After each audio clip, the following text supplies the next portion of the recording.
Welcome back to In Focus. Nigeria's acting President Goodluck Jonathan met with U.S. President Barack Obama at the White House Sunday. VOA West Africa correspondent Scott Stearns has our story. The two men met before the start of a nuclear security summit in Washington for talks that included improving security in the oil-rich Niger Delta and reforming Nigeria's electoral code before voting scheduled for next year. They also talked about fighting terrorism, 4 months after a Nigerian citizen tried to blow up a U.S. passenger jet traveling from Amsterdam to Detroit. Nigeria has started installing body scanners at its international airports after Washington introduced tougher security measures for U.S.-bound flights leaving Nigeria.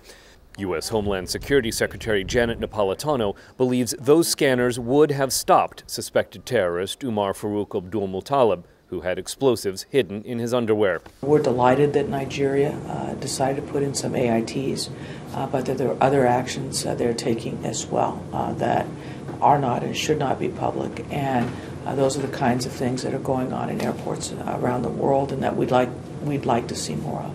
Napolitano says travelers on a list of more than 500,000 people with suspected terrorist links now receive additional screening. There are a series of rules, measures that are flexible depending on what kind of intel is received that get pushed abroad.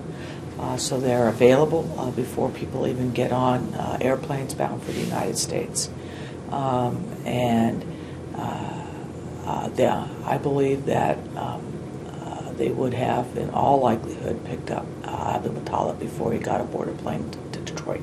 The Obama administration was one of the first to congratulate acting President Jonathan after lawmakers in February named him to replace ailing President Umar Yar'Adua. This is his first foreign trip since taking power and follows his appointment of a new cabinet to help lead Nigeria until President Yar'Adua reclaims power or voters choose a new leader next year. White House officials say President Obama encouraged acting President Jonathan to use his tenure to make tangible and historic progress towards strengthening the government's commitment to countering corruption, and said the United States will support acting President Jonathan's public promise to make electoral reform. Scott Stearns, VOA News, Dakar.